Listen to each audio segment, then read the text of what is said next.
المركز القومي لثقافة الطفل قدم لنا مبادرة مهمة جدا جدا، عنوانها ارسم حلمك.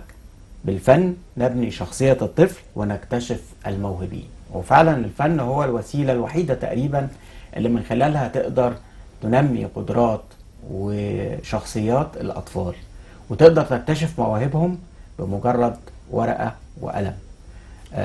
ممكن انواع فنون تانية كمان، جمال صوت، جمال اداء تمثيلي، اي حاجة ممكن تظهر قدرات الطفل. علشان كده النهاردة هنتكلم عن تفاصيل هذه المبادرة ارسم حلمك. قول لنا حلمك ايه ولكن بالفن. هنعرف تفاصيل اكتر عن هذه المبادرة من خلال ضيفتي وضيفة حضراتكم اللي منورانا في الركن الحواري الثالث من حلقتنا النهاردة، دكتور علي عبد الهادي، استاذ العمارة الداخلية بكلية الفنون الجميلة جامعة العاصمة، رئيس لجنة الفنون والتربية الموسيقية بالمجلس الأعلى للجامعات. دكتورة منوراني. شكرا جزيلا، أنا سعيدة بوجودي مع حضرتك. لا أنا سعيد والله بجد. يعني حضرتك قلت لي قبل ما نطلع هوا، قلت لي احنا عندنا موضوع مهم قوي هنتكلم فيه. ده صحيح. ولسه مكملين. أيوه أنا هسمعك. شوف حضرتك، المبادرة اللي تقدمت بيها دكتورة دينا وجيه فاضل، هي أستاذ مساعد في قسم الديكور كلية الفنون الجميلة جامعة اسكندرية، وتقدمت بيها لمنصة حوار في منصة رئاسة الوزارة علشان يعني كمقترح. قبل ما نتكلم عن المقترح أنا هقول لحضرتك إيه اللي حصل فيه. اتفضل. طبعا لما وصل للمنصة بعتوه للمجلس الأعلى للجامعات ولنا بصفتنا يعني متخصصين في كل كليات الفنون علشان ندرس الموضوع ونشوف إمكانية تنفيذه. احنا خلينا 3 أساتذة كبار من كلية التربية الفنية جامعة العاصمة، هم اللي كل واحد خد الموضوع على حدة وقيمه، وال3 أجمعوا إنه ممكن يتنفذ. جميل. أتكلم عن الموضوع بقى، المبادرة نفسها. الفكرة جديدة جدا، لأنها بتقول إحنا هنا مش بنتكلم في الموضوع بتاع تعليم الطفل وتوجيه الطفل، لا احنا هنا هنبقى في وضع مختلف.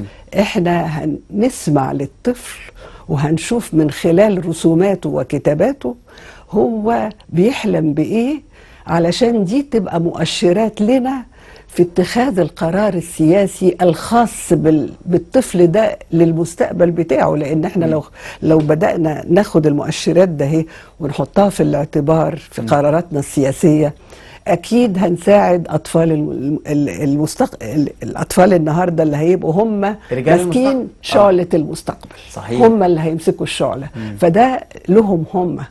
فاحنا بنشوف هم عايزين ايه دلوقتي. فالطريقة الفكرة كانت حلوة قوي، ويعني فعلا انا عاجبني حضرتك بتقولي علشان نعرف ناخد القرار السياسي. ايوه، ده عشان القرار السياسي. سياساتهم من خلال هم عايزين ايه، انتوا عايزين ايه يا اطفالنا.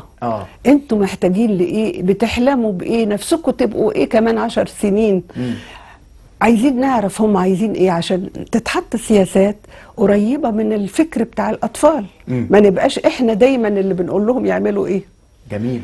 فده طبعا مسار مختلف عن المسارات اللي موجودة، اللي مهمة جدا كمان في توجيه الأطفال. بس هي تقليدية، مسارات تقليدية. ولما أجمعوا الحقيقة يعني اجتمعنا بقى مجموعة من أعضاء المنصة في وزارة في رئاسة الوزارة ووزارة التعليم العالي ووزارة الثقافة، وأيضا الأساتذة اللي هم يعني كانوا بيحكموا الموضوع، ومع الدكتورة اللي تقدمت بالمبادرة. قلنا لها تعالي اوصفي لنا بالظبط انت عايزة ايه. ففعلا هي جات ووصفت الكلام اللي احنا فاهمينه، وبدأنا نعمل اجتماعات عشان نشوف نقدر نحقق تجربة بنسميها عينة استكشافية. نكملها من الأول للآخر ونشوف نتيجتها ونقيم الموضوع كله. وبعد التقييم بقى نشوف لو في بعض حاجات عايزين نحدثها، حاجات نصلحها، وتتعمم على جميع محافظات مصر. يعني ويبقى بالتعاون ما بين وزارة التعليم العالي ووزارة الثقافة. فبدأنا أول تجربة في مركز ثقافة الطفل في السيدة زينب، وكانوا موجودين المسؤولين عن ثقافة الطفل ورئيس مجلس ثقافة الطفل، وكان موجودين أيضا مجموعة من كلية التربية الفنية اللي هم هيعملوا الدراسة التحليلية بتاعت الشغل بتاع الأطفال. يعني المبادرة أصلا مبادرة بلد، لكن مركز ثقافة الطفل قدم لنا النموذج الأول. ده النموذج الأول له السبق. له السبق طبعا. وقاموا بيه على أكمل وجه. جميل. الحقيقة وبشكرهم جدا جدا، يعني كل اللي قاموا بالشغل هناك الحقيقة كانوا ممتازين ومرتبين، وكل حاجة مشيت حلو في اليوم ده. اليوم ده كان متقسم لحاجات كتير. أولا هم كانوا حوالي 126 طفل بيتقسموا على 3 مراحل عمرية، من 6 ل 9، ومن 9 ل 12، ومن 13 ل 15. كان في هدف معين من الأعمار دي؟ عشان ان كل مرحلة عمرية بيبقى لها فكر مختلف.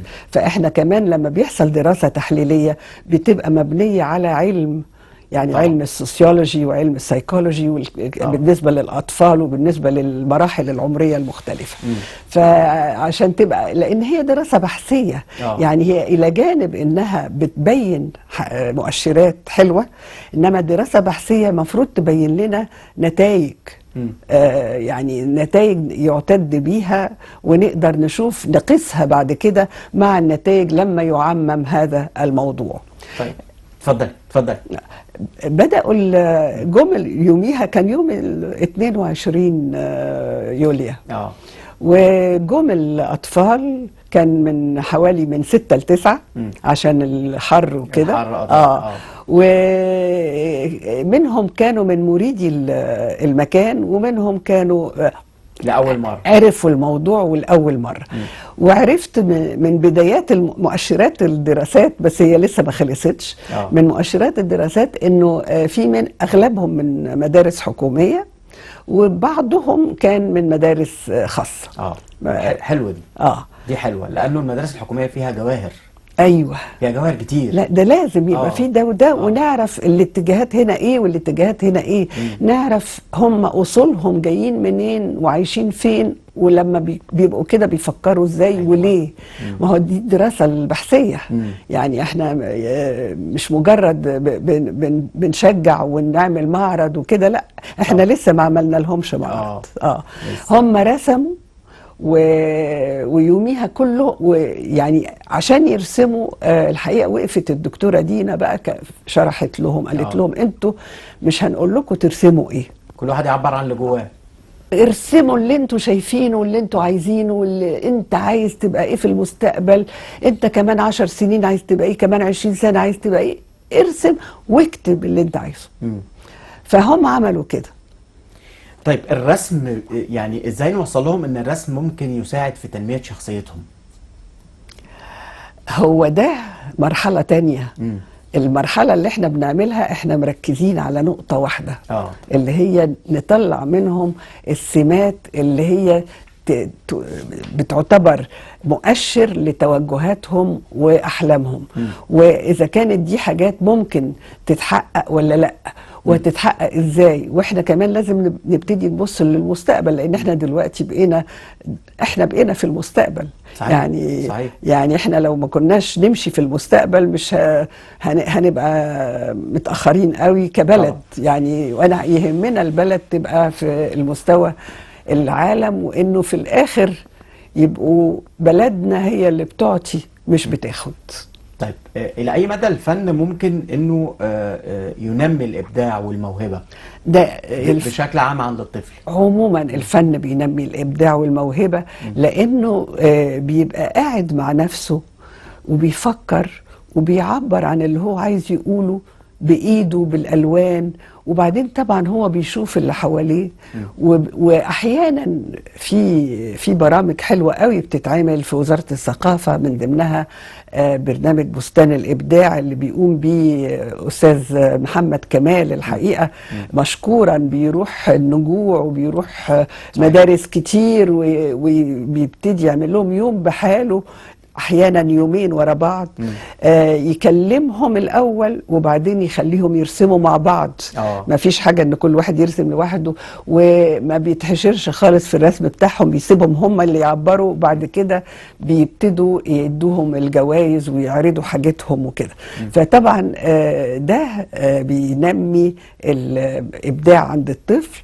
انما يعني الفن دايما بينمي الابداع عند البني ادم، حتى صحيح. لو كان كبير، يعني حتى لو بدأ متأخر، لأنه يتفرج على فن ويبتدي يتفهمه ويبتدي يبقى عنده دراية بالفنون اللي موجودة في مصر وفي العالم.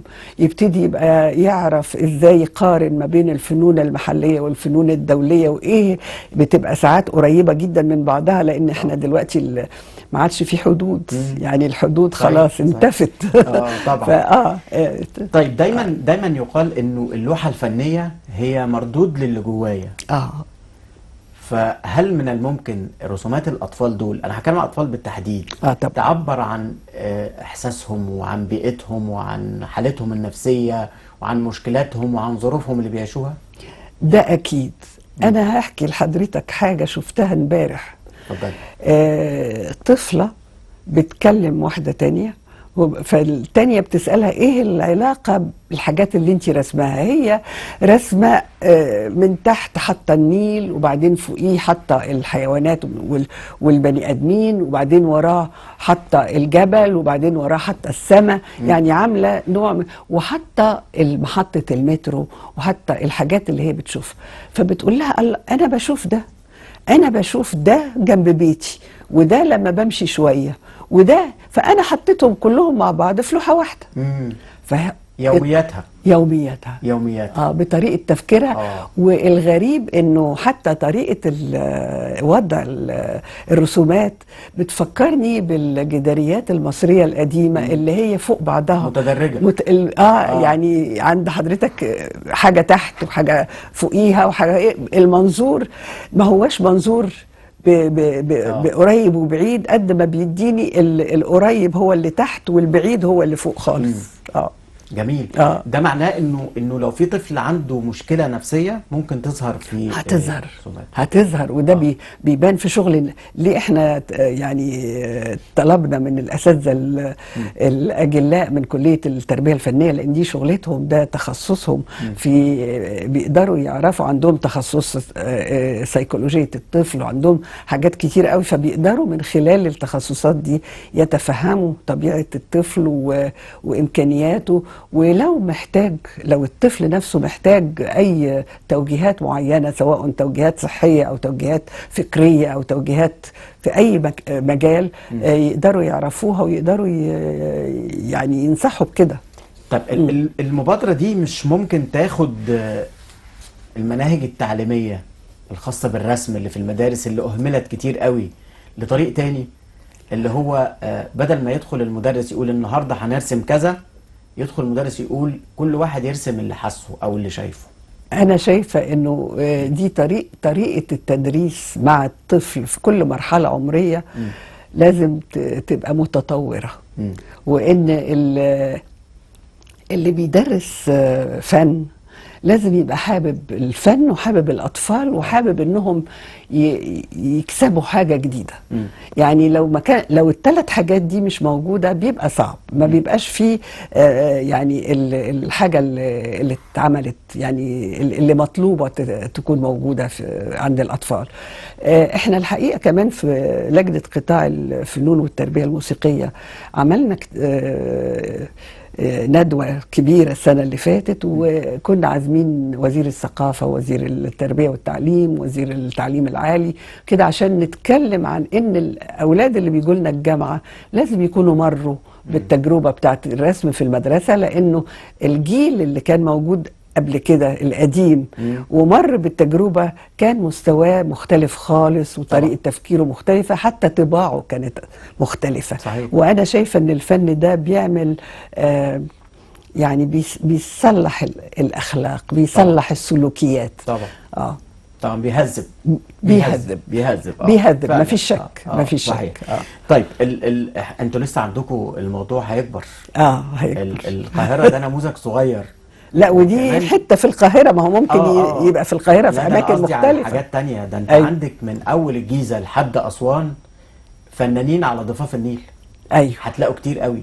في الريف الناحية العكسية، الاتجاه العكسي في الدلتا والشمال، هتلاقي إبداعات مختلفة. فبالتالي هنطلع بعناصر كتير ما شاء الله. ده أكيد وهتبقى ثرية. وبعدين الحقيقة يعني احنا مش هنعملها وخلاص، احنا هنعملها تبقى PDF موجودة أونلاين، يعني يبقى في منصة فيها كل الحاجات دي موجودة.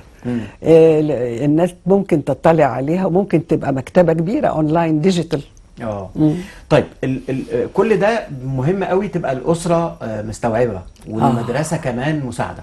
أيوة، ده صحيح. أنا بطلب من الأمهات، لأنه الأمهات لهم، والأسرة طبعا، الأب كمان لما بيبقى هو والأم مع بعض بيكونوا نفس الفكر، إن هم يشجعوا أولادهم ويسيبوهم حرين شوية. ما يقولوا لهمش لا انت جبت، يعني لما يجي مثلا هيختار، هو اليومين دول في لجنة التنسيق شغالة، لما يجي يختار وعايز يختار فنون، ما يقولوش لا انت جبت مجموع يدخلك مثلا هندسة، لا ما تروحش فنون، روح هندسة. ما يجبروش على حاجة هو مش عايزها. صحيح. يخليه يشتغل بالحاجة اللي هو متجه لها، لانه هينتج فيها وهينبغ فيها. واحنا عايزين ناس كتير في اماكن مختلفة. صحيح. في الفنون، والفنون بتساعد كمان في التخصصات التانية. اكيد بتساعد الفكر. بعض الاسر لما تشوف ابنها بيرسم يقول له بطل لعب. لا، هو بيلعبش، هو مش بيلعب، ده بالعكس، ده هو بيفن. خليه يعبر عن نفسه، لان دي احلى وسيلة للتعبير عن الذات. احلى وسيلة. طيب احنا هنسمع حاجة. طيب يعني الحقيقة في نقطة مهمة بس قبل ما اختم لقائي. أهمية التعاون بين الوزارات المختلفة.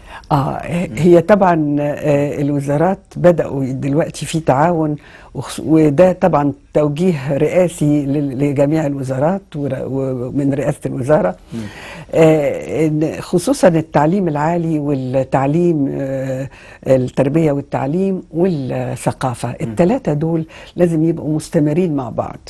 يعني هو النقطة الثالثة انه الوزارات اللي تقدر تساهم في النواحي المادية، ان تساعد ان الفعاليات دي فعلا تتنفذ، لانه كله بيتكلف كتير قوي، فهي عايزة تنظيم يعني جيد بين الوزارات المختلفة. دكتور، احنا هنبقى معاكم دايما ان شاء الله. شكرا جزيلا. الله يخليك. شكرا جزيلا.